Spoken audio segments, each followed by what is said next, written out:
So we're moving on to our panel. So we decided for the last episode of You Belong on the Board that we would do a panel event with our guest speakers and a few others that represent all of the sort of areas that we focused on. So education, starting a business, getting a job, and technology. So without further ado, I'd like to introduce and bring our sponsors up.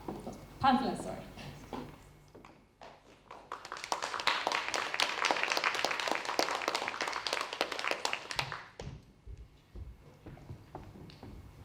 So we have Lou Williams, Rachel Watkin, Zazie Clark, Ross, and I'm not even going to attempt to say your surname, Petros. Okay.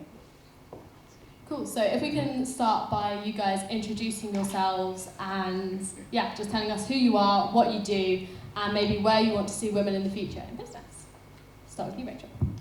Hello, I'm Rachel. I sell boxes for a living. How many boxes? Oh, I don't know. Quite a few. What can I say? Set up the business 12 years ago in my back bedroom. One hell of a journey. Thank you. Hi, I'm Lou Williams. I work for the Coastal Capital Growth Hub, and my primary role is really to support all you guys out there who run businesses. I think it's really important that we address that balance of men in the boardroom. We really need more women because the whole mechanic of how a board works changes and shifts when you have females present.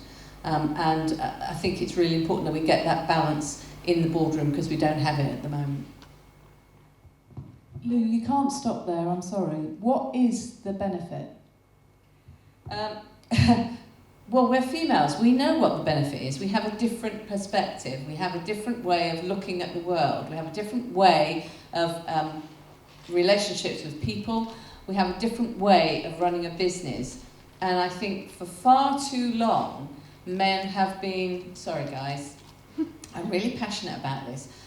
Far too long, we've seen bald, grey men run businesses, and we want vibrant young females who are passionate about what they do and have a completely different perspective about how a business should be run.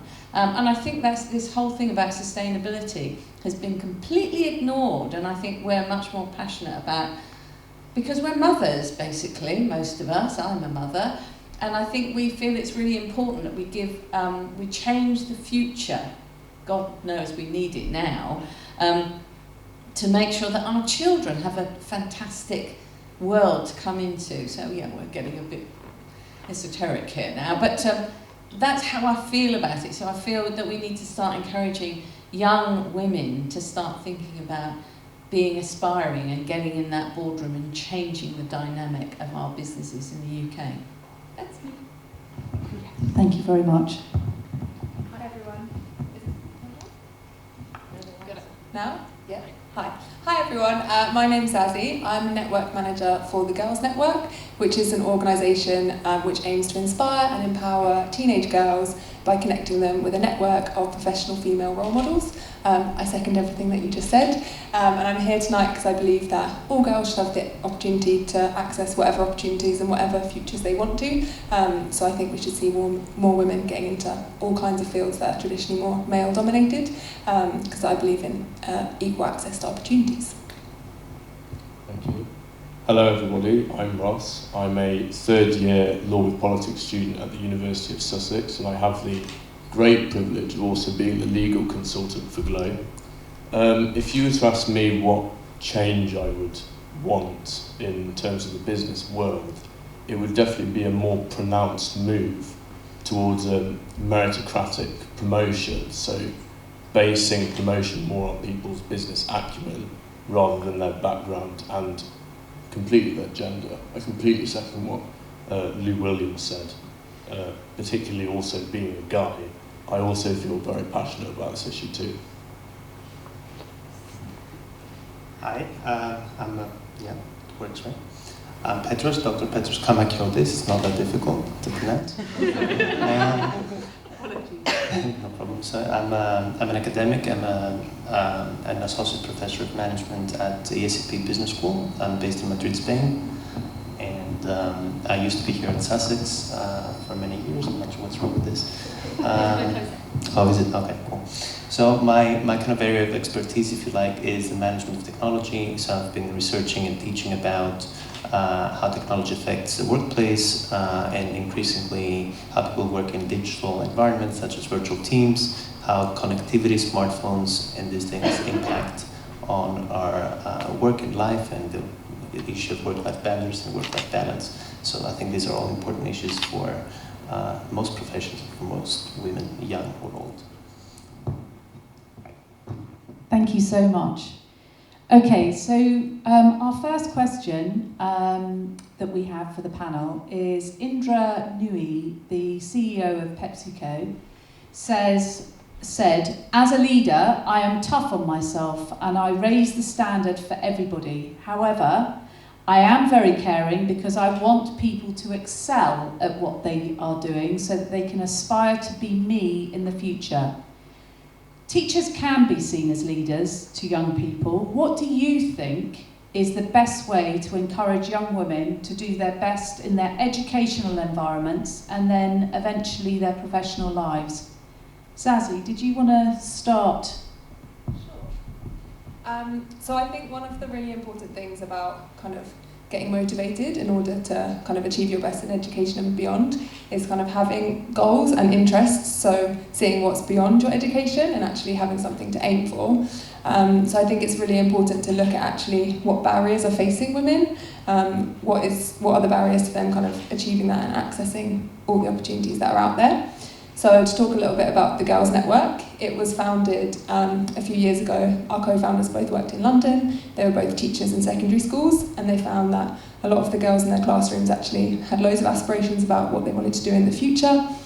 But if they delved a little bit deeper, a lot of the girls actually were lacking the confidence in themselves that they could actually get to achieve that aspiration. Also a lack of networks of who to ask for things like work experience or how to get into that industry. And a lack of self-confidence, which is why the Girls Network was founded, because actually mentoring can be a really powerful way to support young women at a young age to actually kind of find their passion and speak to someone a bit older that already has a bit of experience in that area.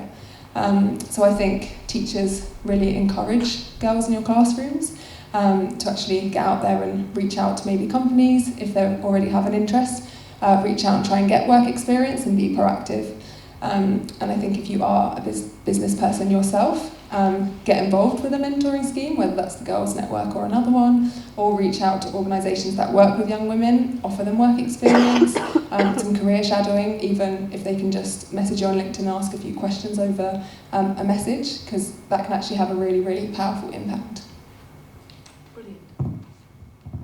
Petros, what do you have to say? Well, I have to say that I agree, and I think it's all about something that a couple of people mentioned before, passion. So passion is what drives people forward professionally and at the individual level as well.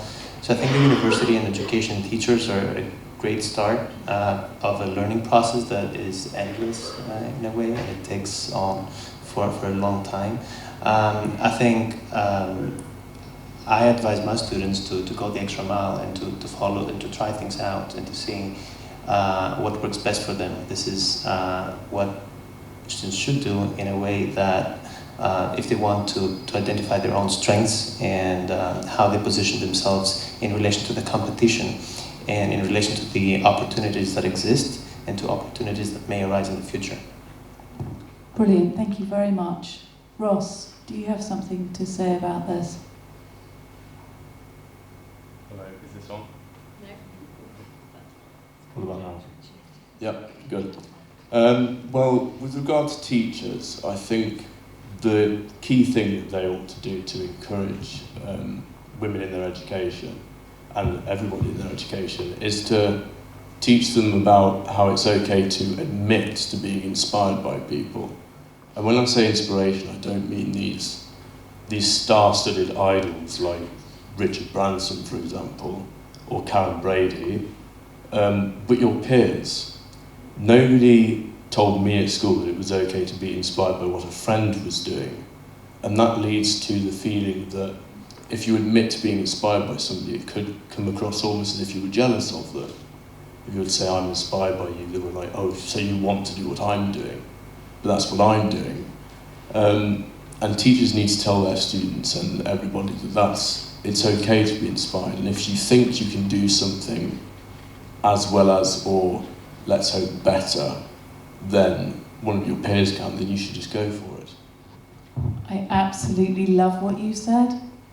I mean, it's so the complete opposite of what feels natural, that you feel jealous rather than you feel inspired, and it's just turning it on its head. It's such a brilliant reframe of that. Thank you so much. Catherine. So moving on to our next question. According to Girl Guiding Girls' Attitude Survey from this year, most girls say they don't have adequate access to work experience. More than 2/3 of 11 to 16-year-olds say they haven't had the chance to do any work experience at all. So, despite wanting to do it, what do we think we can give young women so they have the opportunities for work experience, and what can they do for themselves to get these opportunities? Rachel, can we start with you? So, I was speaking to somebody the other day that came for a job interview, a qualified accountant, and she said to me that she left school, really wanted to be an accountant, didn't know how to get there, so she wrote to 120 accounting firms to ask for an internship. 120. 2 responded. One said no, and the other said, when can you start? The point is that the opportunities are out there, and every single one of us knows somebody that's got their own business and would love to have an intern or, give you a foot up the ladder. So it's just knocking on doors and saying, hi, when can I start? But the other problem that we've got is putting pressure on government to change legislation, because there's so much red tape in employing anyone under the age of 18 or even at 18, It's such a hassle, and it puts firms off. And you've got to have the right insurance and everything else, the health and safety risk assessment to have them on the premises. I mean, please, what danger could they possibly have in an office with a photocopier? That's the reality, isn't it? Brilliant. I couldn't agree more. The amount of risk assessments I've had to do, just to do almost a workshop, is, so having that. Can we hear from you, Sally, on this? Sure. Is this working? Yeah. I agree that this is a really, really big issue, and actually in terms of social mobility, there's such a big problem in the UK with people needing to get unpaid internships in order to get into certain industries, especially industries kind of like fashion, the media, that loads of people would love to work in. Often that's who you know. You need to link somebody that's already working there to even get into work experience there. You also need to be willing to kind of travel up to that office often without expenses and not be paid for a period of time, which obviously is not inclusive for most people, young people in the UK. Completely agree that it's a huge problem. I think in terms of young people themselves, I actually used to work as a work experience coordinator at a local college. And I think one of the biggest barriers for employers there was when I would call up on behalf of a student and be like, there's this amazing student, they've got great skills, can they have a placement with you? Actually, the employer 9 times out of 10 turned around and was like, no. And it was mainly because I was calling them. They didn't really believe it when it was via me. And sometimes speaking on the phone can be a bit of a barrier if you're young and you're not really used to making phone calls to a professional person. But actually, if you make that introduction yourself, give someone a call and just introduce yourself, explain, I don't have experience right now, I'm really interested in your company, do a little bit of research and just ask them yourself, you're so much more likely for them to actually be like, okay, this person's really genuine, they're committed and they're going to turn up. So that would definitely be my advice to young people and to employers themselves. I think definitely reach out to organisations that are already working with young people and offer experience via them. So it's not just a revolving door of people that already know people in the industry, you're actually opening it out to all the talent that is out there. Fantastic. Thank you, Zazie and Rachel. Our third question. According to the Women in the Workforce report, among non-execs, women and men have almost equal amounts of aspiration to be an executive at some point in their career, 73% and 76% respectively. Yet on average, only 32% of women reach these high-level positions. What do you think we need to do now to help the other 41% of women get to the executive level positions in the future? Can I start with you, Ross? You most certainly can. I have very strong opinions about this. Now, I think the best way to answer this question is to address the reason why it's only 32%, as you say, of women in the top positions to start with. And not going to mince my words, it's because the men got there first. But why is that? Why is it a vicious circle? Why do men continue to hire more men when we know that women can offer so much to the business world? And it's because there's this social theory, and I'm afraid I can't remember the academic who said it, who states that business is best served by clarity, business efficacy is best served by clarity, rather. And people think, these executives at the top, these male executives at the top, think that that's best achieved, that clarity is best achieved by narrowness. And so this leads to like looking for like.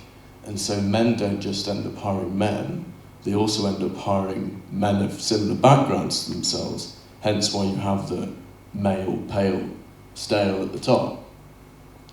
And I think that the best way, and possibly the only way, to get the more women into those top positions is to challenge this bizarre, nonsensical social theory and ultimately show it for the absolute farce that it is. Couldn't agree more. Okay, so Lou, tell us your answer to this question. What was the question again?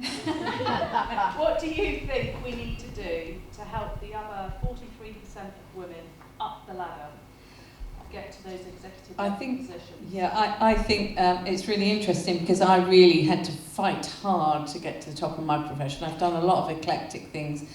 I was one of the first females in Nestlé as a marketing manager, trying to become a marketing director, and it's really tough.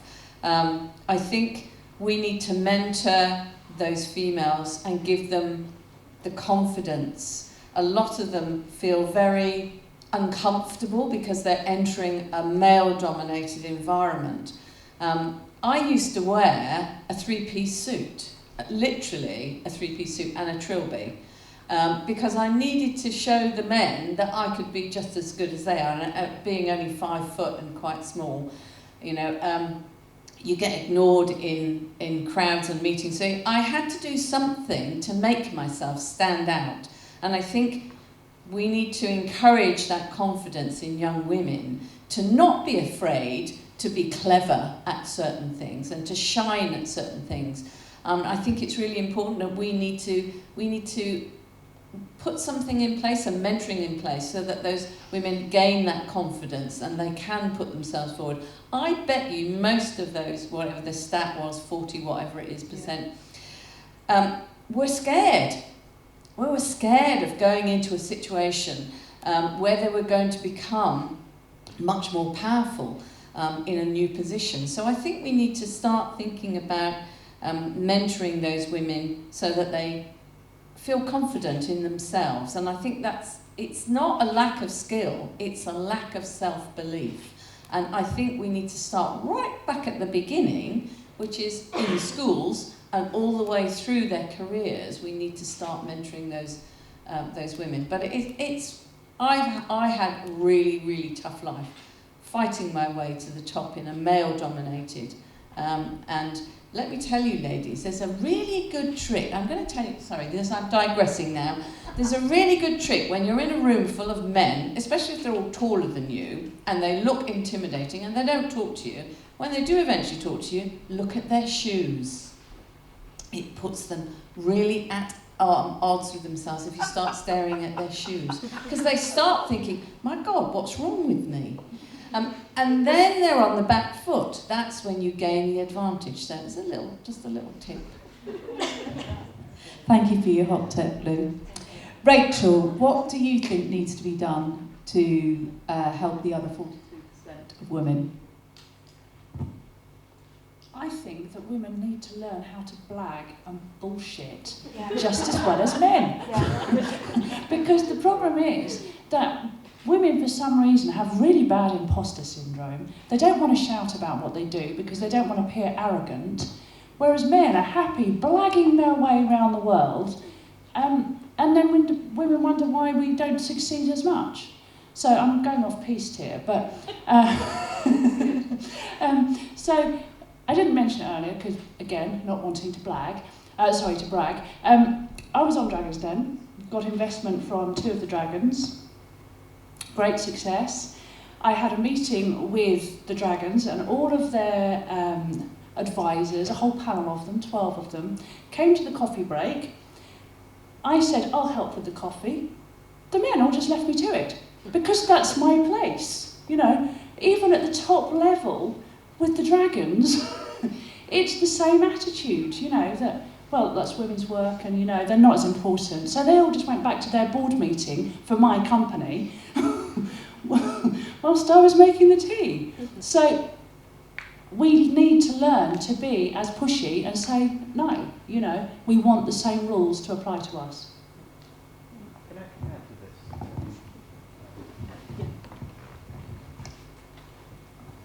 Okay, very quickly, from a strategic management perspective, instead of my own experiences, I think it all comes down to knowing how to position yourself in the marketplace, in the context in which you live and work, and it's all about the confidence as well. But confidence emanating from your knowing where you are, from an awareness of where you are in relation to others. Because confidence based on, you know, a 17, 16-year-old person, yeah, they may be confident to try out new things, but it's also about the learning, the falling, the putting yourself back together, and the knowing where you are. And that then generates confidence, which is what we need to incite, in my opinion, from a more management perspective. I couldn't agree more. I know of a lot of people, especially going back to lectures and into seminars, and a lot of people come to say, oh, you seem to know everything, oh, you seem to be really on top of stuff. And I'm like, no, I just ask questions. I'm confident, I put my hand up. When I do know something, I say, oh, well, why don't we think about this? Whereas other people in the classroom just, oh no, we won't say anything. And I think in those sort of positions, you need to, like say, make yourself heard, put yourself in that position and say, actually, I know something, actually, I'd like to add something here. And, you know, you've got to not worry about what peers think. You've got to see it as a way to benefit yourself there. Anyway, moving on to the next question. So Sheryl Sandberg, who is the CEO of Facebook, believes you will be defined not just by what you achieve, but by how you survive. In the current world where business is rapidly changing and technology is becoming far more integrated part of the business world, what can we do to not just survive, but excel in the world of tech? Petros, can we start with you? Of course. So I studied, so my first degree was in economics, which I didn't really practice. And then I decided to do a master's degree in the management of information systems to expose myself to how technology impacts the workplace. Back then, that was 2006-07. Technology was more of it was the IT function in an organization, but was a support function for other departments and divisions in any organization. Now this technology has changed dramatically, and it's essentially embedded in every single aspect of organizational life in most industries. So I think the answer here is that we should be aware of maybe the opportunities that technology creates, so that we, in inverted commas, take advantage of them, and also the dangers and the challenges that it introduces, so that we protect ourselves from it.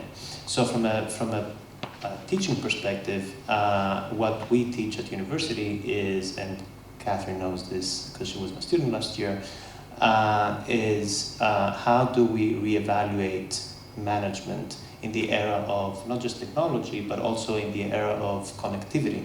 We all have smartphone devices that, yes, they generate flexibility for employees, the self-employed, employers, but they also create more challenges, and we may end up working very, very long hours, as an example, or violating our own work-life boundaries.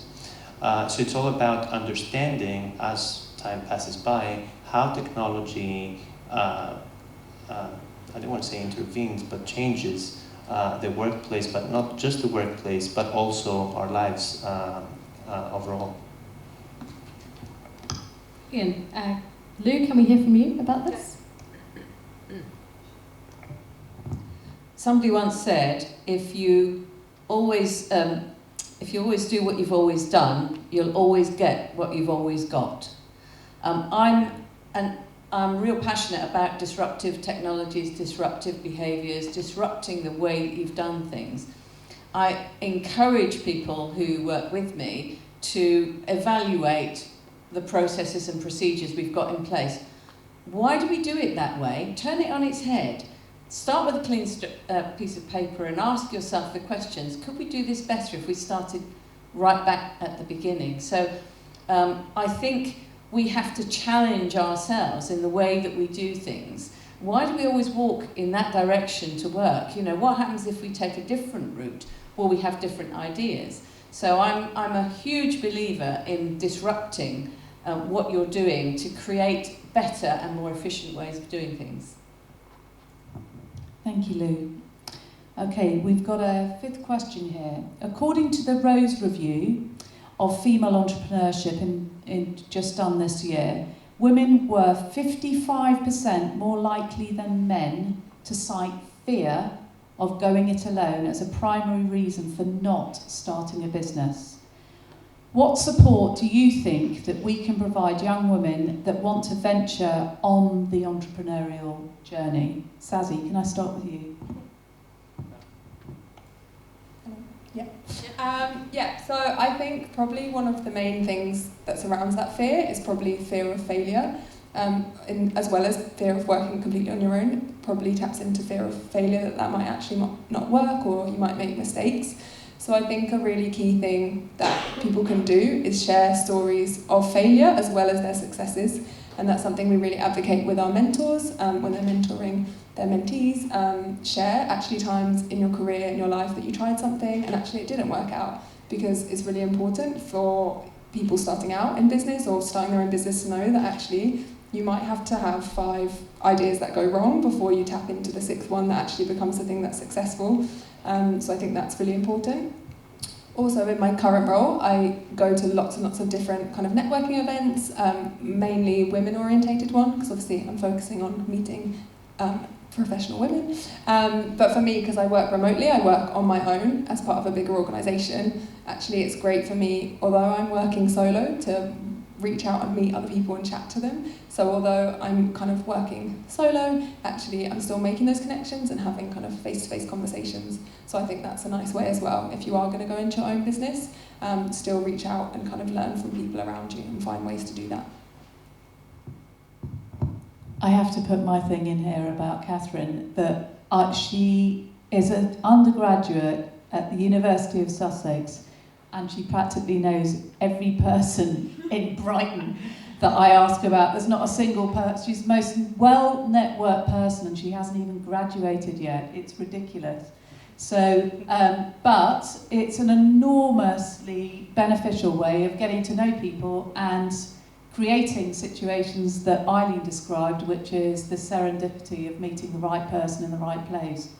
But anyway, Ross, could you help us with that question? I have to add to your evaluation of Kat's networking skills. I shared a house in the second year with Kat, and I have to vouch for just how many people she knows in terms of the business. I think, in answering the question, that those with the knowledge absolutely need to make themselves known to those seeking advice.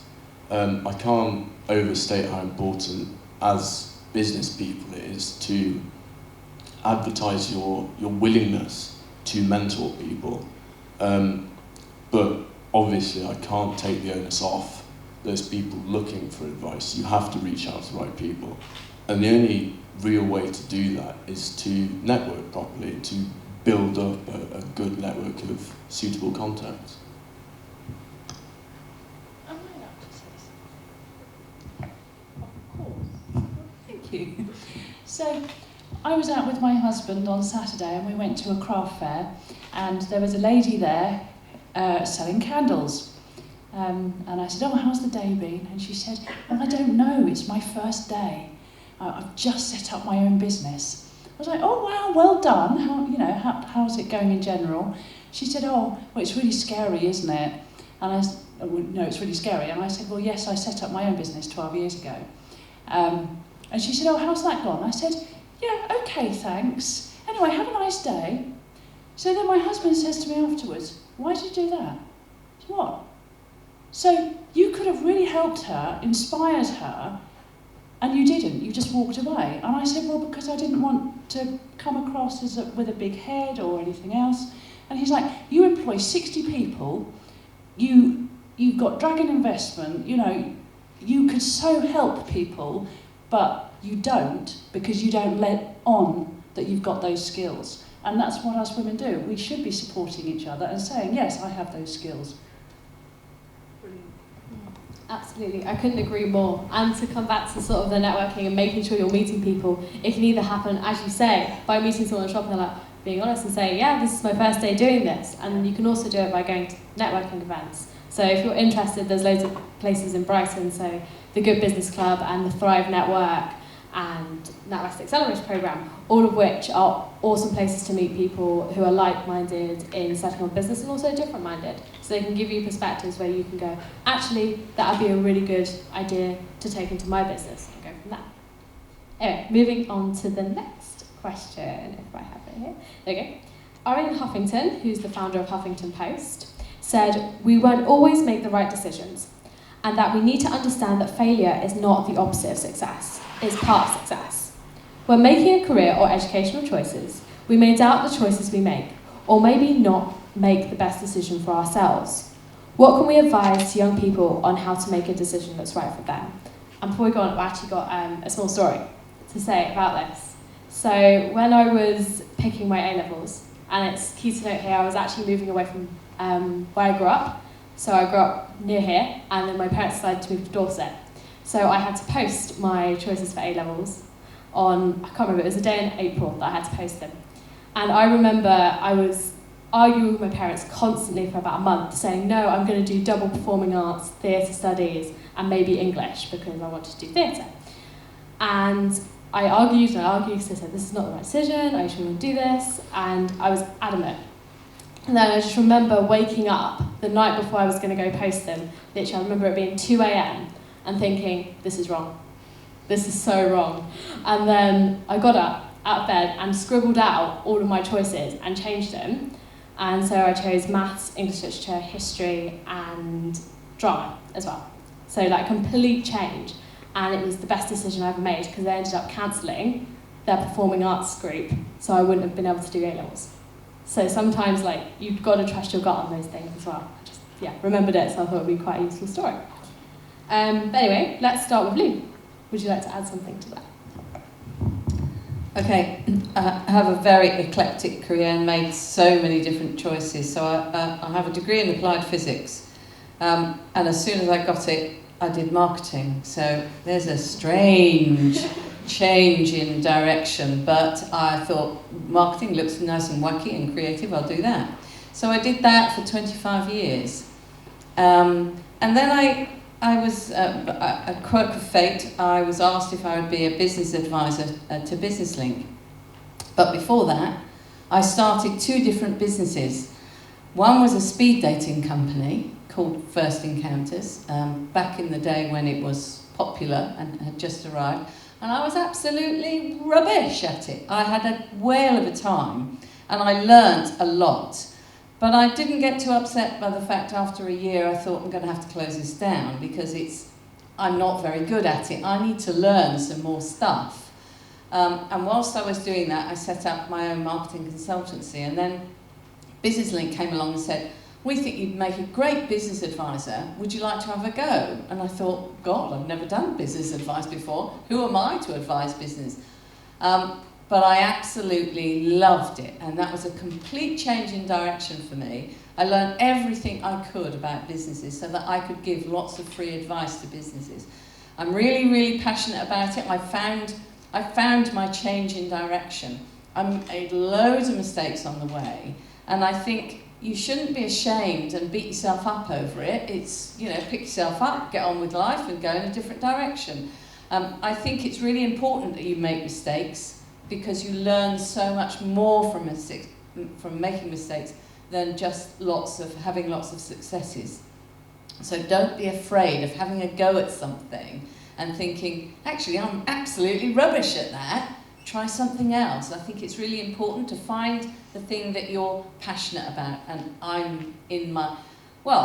will be very honest and tell you that in about a month's time I'm going to be 70, and I still love what I do, and I will continue to do what I do because I'm passionate about it. But it took me nearly 40 years to find it. Brilliant. And you don't look that age at all. No, in my head I'm only 20. Can I emphasize something, perhaps? Yeah, obviously Arianna Huffington, that you mentioned, is a very successful person who has emphasized the network. She has, she's a compatriot of mine from Athens, Greece, I think, and she's gone a long way from coming from a poor family to becoming an extremely successful person. What I want to emphasize is that it's not just about the failing aspect, but it's more importantly about the learning that takes place, because that's what you then use to become a better person, not to avoid making the same mistakes, and to making the right choices. And that's what I wanted to emphasize. Brilliant. Rachel, would you like to have a go at this one?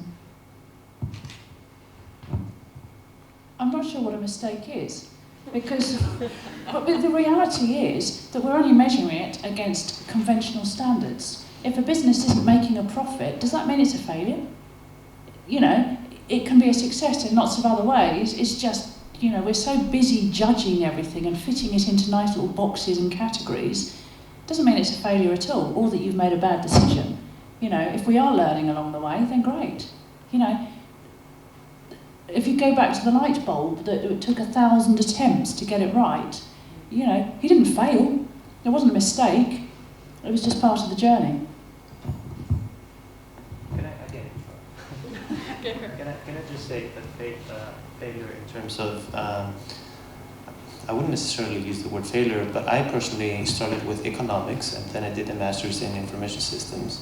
Then it happened that my first job was in HR, human resources management. I was recruiting people for a company. And then I did marketing because I wanted to try something else. And then the opportunity arose, and I did a PhD, which was always in the back of my mind. So you have to try out different things until you find what is it that you're actually good at first, and second, it feels natural to you, and third, I don't want to say it feels natural to others, but it's you become recognized in what others think of it as success, perhaps. But I don't see that as a criterion. I think the main criterion would be what feels natural to you, and that you discover as you go along and you try out different things. I'd just add to the failure piece that I think as long as you avoid saying it's my fault, don't take it personally, then you can move on. The minute you start saying it's all my fault, it's because of me, it's then that you get halted in your journey and you have to stop. You just need to keep picking yourself up and getting back on the bike and going. That's where the learning is. Okay, so Zazie. Yeah, I would agree with what everyone said, and actually I think it's really important to highlight to young people that there's no such thing as a good and a bad decision. You can always, if you start doing something and you don't enjoy it, you can always change it to something else. There's a video that we really like at the Girls Network that Women of the World Festival did a few years ago, where they interviewed loads of teenage girls in different secondary schools. And one of the girls on it is talking about exam pressure, and she says something along the lines of, well, if I fail all my GCSEs, then that'll be it. I'll end up homeless and my life will be ruined. And it can really feel like that at school, when GCSEs are like this looming thing, and then what you're going to pick for your career, and it really seems like whatever choice you make then is going to be the choice forever. But actually, you can chop and change and try out 8 different things until you find the thing for you. And actually, one of the things that I really learned after I finished uni, I'd worked in hospitality for a while and loved it. And then when I came out of uni, I felt like I needed to get the right job that was like going to fit my values and what I enjoyed, and also be the thing that kind of defined my life. And I ended up actually getting a job I really loved at a charity, but I had a graduate scheme lined up in market research. No offence, Helen, but I didn't love this job. It was quite corporate job in London Bridge, and it just wasn't for me, like in terms of kind of the company and the culture. And actually, I way preferred what I'd done before. So on my first day working there, I came home and just burst into tears, because in that moment I felt like I've made the wrong decision. This is it now. I need to stick at this job for a year, because otherwise my CV will be bad, because I can't just chop and change jobs. So I stuck at it for like a month and a half, and then actually just reapplied for a job at the charity that I'd worked at before that I loved. They gave me a job and I left after 3 months. And actually, it didn't affect my CV. It was fine, and it was such a good lesson, because I learned that actually you can make a bad decision, what seems like one at the time, but actually you can always change that, and it doesn't define you, and actually you learn a lot from it. Super. So if we move on to the next question, which we would like all of you to answer, and then we'll go on to some of the questions that you guys have given us. So, Under the Microscope by Prowess said that another female business owner is by far the most inspirational figure for women deciding to start a business. So, as inspirational figures, what one line would you give to young people and everybody else in this room to starting their business and starting on their journey? So, who'd like to start? Ladies first. Go on, Rachel. Very simply, find your passion, stick at it, and be passionate about what you do. Feel the fear and do it anyway.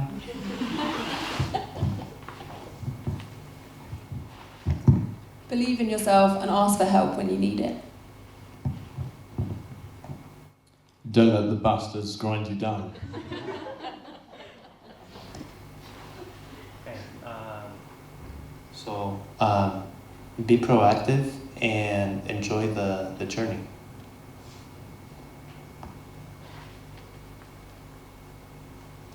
Helen? Do what you want. I mean, I really feel that you should just do what you want. Nothing more than that. And don't let anything stop you. I'd say when you see an opportunity, just take it. Like, you don't know where it's going to take you. You don't know where it's going to lead you. If I didn't say yes to this opportunity that Helen posed me, then we wouldn't be all here today. Cool. Anna, if you could do me a favour and switch over to your questions. If you've also got a question now, feel free to just like put your hand up and ask. Then we'll run over to you with the microphone. But I'm going to come over here so I can read the questions. Okay, so we've got I believe, what is it like to juggle children and work? Is anybody who'd like to answer that question? I'm happy to do that one. In my case, get yourself a really good husband that will share the load. But also, I think you shouldn't be afraid of, if you want children and you want a career, then you can manage both. So you just have to figure it out. I mean, it's just a question of, again, doing what you want and figuring it out afterwards. Yeah. So I had my son when I was 40. I was a single mother, and found myself going back to work after 3 months. And one day I ended up at work, and he was still in the back seat of the car, and I'd forgotten to drop him off at nursery.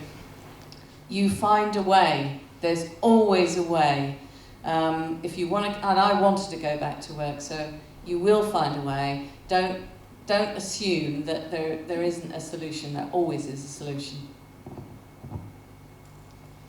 Super. Let's move on to the next question, which I think all of us can answer. Who is your biggest inspiration? So I'm going to start, and my biggest inspiration, and she's still my inspiration today, is actually my sister. She was my first sort of big role model in my life, because when she was doing her A-levels, we had a few troubles along the way and she had to drop out. And she ended up getting a job and she was okay, but she was really unhappy because she didn't see any progression for herself and it wasn't where she wanted to be. And so she decided she was going to continue the job because she needed the money, but she was also going to go back and do her A-levels in the evenings. So she'd do her shifts during the day and then go straight to night school, work through night school and do her A-levels and then go back to work the next morning. So watching her do that was absolutely amazing. And then she ended up getting the grade she wanted and she got to go to university. She went to do marketing and management at Bournemouth University, and I remember seeing her graduate, and honestly, we were all so proud of her, and we still are. So she's my biggest inspiration, I think. Okay, so I think in my case, I've never answered this question before. I guess it would be my father, and I think what he's taught me implicitly and explicitly is how we work ethically. And to work ethically, so it's all about work ethos and work philosophy, I guess. Yeah.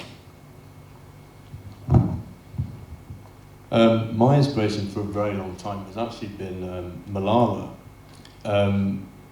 Because, I mean, she got shot in the head, for goodness sake, and then continued. Even that didn't deter her. So I don't think you could possibly get more inspiring by that. And to win, she did win the Nobel Peace Prize, didn't she? She was definitely nominated. She was nominated. Yeah, to do that, however young she is it's completely inspirational. I think everybody can be inspired by something like that. So in my current role, I'm inspired by a lot of amazing women, just kind of in the nature of what I do. So what I would say is all of the amazing mentors that I work with really inspire me. So as part of their kind of application process to mentor with us, they have to write a few things about their career and their life and a bit of advice, things like that. And some of the stories they have are just amazing. And I think one of the main kind of themes that comes out of it is, I think what you said, that whole feel the fear and do it anyway. And they're such a diverse group of women from all kind of industries and levels of career. And for me, as a youngish woman, I find it quite inspiring just hearing that actually people that are at the top of their careers actually still feel scared doing certain things and taking certain steps, but they do it anyway, and that definitely inspires me every day, because I often feel scared, but I force myself to do things, and I think we can all take a lot from that. I hate this question, because I can never think of something, but I did. I think it's my daughter, actually, because I think one of the joys of having a child was and is to see the absolute unbelievable potential of a human being. And with her, it's just the way that she's a creative, she's crazy, she's all kinds of things, but I find it really inspiring to just see what you can achieve, and from just kind of like just this thing that can't do anything to then just do loads of stuff. It's the sky is the limit of human potential. That's what I see. We seem to be on a family theme here, but my son is probably. I used to be in new product development, and I always said, people would say to me, "What's the best product you ever created?" And it's my son. And he, as you said, watching your children grow and develop, and through those horrible, nasty teenage years. But he took a show to the Fringe Theatre. And when he was at Leeds University, led the theatre group there, and they performed some amazing shows. And yet he was studying biochemistry, weird. And now he's just engaged to get married, and he now works for Google, and that was his ambition, was to go and work for Google. And I saw him struggle through all of those challenges. But I'm so proud of him, and I look up to him because he's achieved quite a few things in his life that at the age of 28, oh no, he's 29 now, that I'm so proud of. So he's my inspiration. Well, I'd love to say that they're family, but they weren't. My inspiration has to be Princess Diana, because whatever the press said about her, and she got slated, she remained humble throughout, and she followed her passion, and her passion was supporting charities. You know, didn't matter what people threw at her, she was still walking, looking, or going through the landmines, you know, doing everything that she could for all of the charities out in Africa, in the UK, and still the press hounded her, but she remained humble.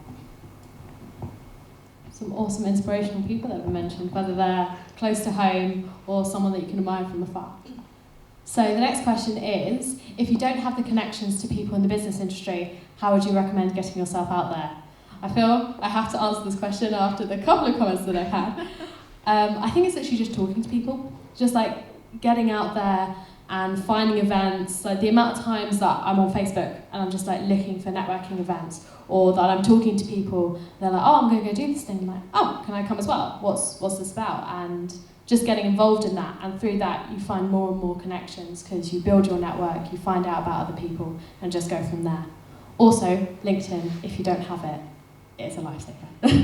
Because it means that the connections that you do make at a lot of these events, you can keep up with people, and you can keep following people, and you can see what they're doing, and then you get wonderful people like here, sitting on the panel with you, and sharing their inspiration as well. So. Can I say something? I hate networking. It's just not my thing. But I was out shopping when I'd set up my business, and I was in town, and just ended up chatting to somebody who was out buying a box. Honestly, he was out buying a box, and he ended up as my first business partner. Absolute disaster, but it was because he was buying a box that I just got into conversation with him. He wanted a new job, he wanted a new start, and it was him that applied to Dragon's Den for us. So you never know where random conversations are going to take you. Does anyone else like to add? We move on. Very quick comment. So yeah, we've talked a lot about opportunities and look for the right opportunity for you and network and do all these things.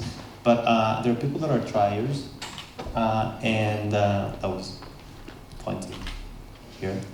So if there aren't any opportunities around, just create them yourselves. Yeah, just to add on. To add on to that exact point. No, it's not. Oh, sorry.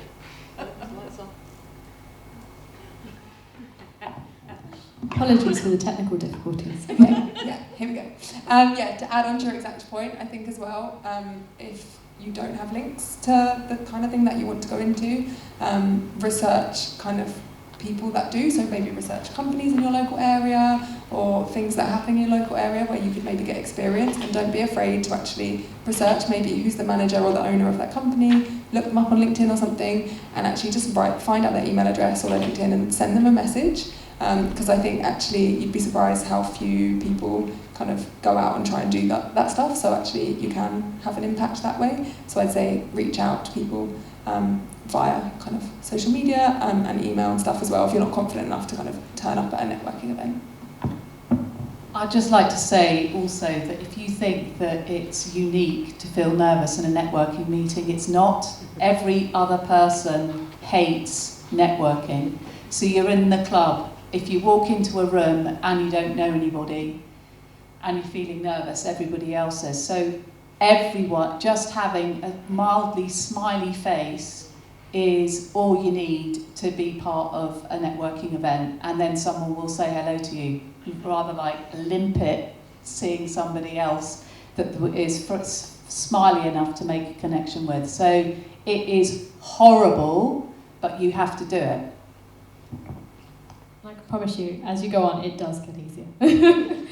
Okay, so another question. When you were younger, did you always have a feeling that this is where you would end up?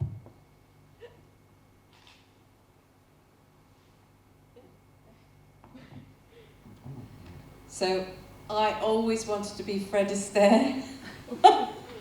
Always wanted to be Fred Astaire, and that's where I wanted to be. I wanted to be a dancer.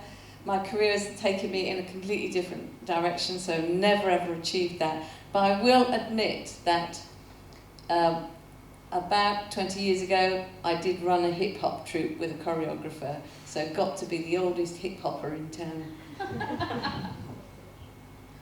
Why am I not surprised? I think for me, I never thought about what I wanted to do at all. I never had any clue at school. I ended up going to uni mainly because my mum told me to, and I was like, okay then. So I did, and worked in hospitality and really enjoyed it. But actually, the thing that I ended up doing after uni, which was working for a charity, actually when I was at school, I used to volunteer for the Red Cross, and I really loved doing that. But I never thought that would come into my career at all, and I never really considered it. Then when I actually started working after uni, I realised that something back then had influenced what I'd done later, and I'd just done it because I'd enjoyed it, not because I was like, I need this for my career. I just really enjoyed doing it, so sometimes the things that interest you and you're passionate about actually come back around later. I think what's important to note here is that it's okay to change your mind, and it's okay to think, oh, you absolutely want to do this one thing, and then you realise that it's not for you. So very similarly, originally, when I was younger, I wanted to be an actor, so hence the performing arts wannabe. And I wanted to be a singer. I actually set up a band with my friends. It went terribly. So I went through that, and then I decided, no, I don't want to do that anymore. I want to be a lawyer, because a lawyer's respectful and you earn loads of money. This is what I believed anyway. And then I did a little bit of work experience and realised how much reading was required in a law degree, and then decided I didn't want to do a law degree anymore. And then I decided, okay, let's give accounting a go. I'm very good at maths. Accounting seems like the way to go. Did 2 weeks of work experience. On the second day, I was running out of there because I decided, again, this is not what I wanted to do. Then I went on to try just general business degree because I thought, okay, this will open a lot of doors and opportunities for me. Let's give this a go. And I ended up going, I was thinking, oh yeah, I'm going to be into HR and recruitment. Didn't go into that. And then I started Social, which was my first social enterprise, and it was a social media marketing agency for ethical businesses. I thought, yes, this is the place I'm going to go. Just really enjoying it, learning about social media marketing, and then decided I didn't want to do it.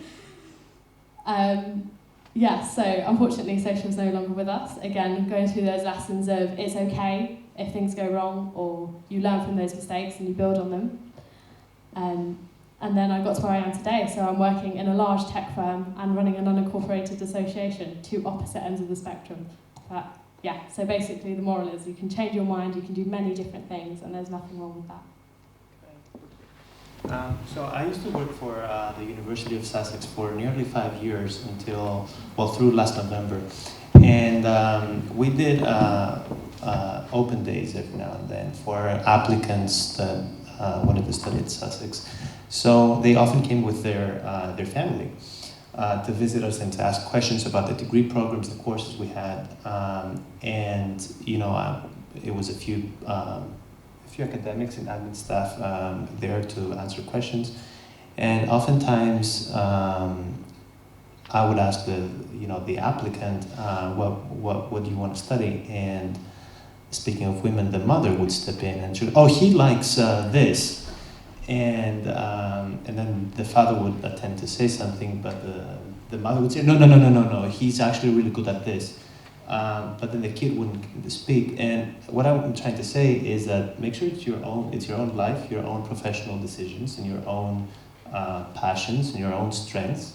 It's good to have those influences, and sometimes a mother or a father knows what your skills are. But make sure that the ultimate decision is yours, and that you follow your own passion, and that you be proactive, and that you be happy with yourself. Just to add something to that, as a mum, is that you're not going to stop your parents doing that, but you don't have to go along with them. And I think that the other thing is that conflict or that disagreement is really good, because do you really want it? Because you're going to need that want when you're doing that degree or whatever it might be, or that subject. So you have to be clear that you really do want it. Like Catherine's story, clearly you didn't really want it.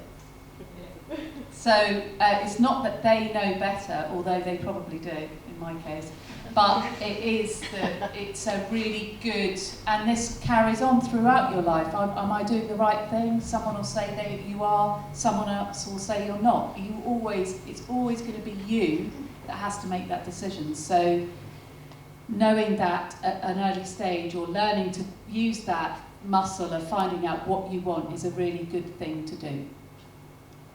Okay, so do we have any more questions from the audience that have come up from what we said? No? Okay, well then I'd like to thank our wonderful panellists for their amazing contributions.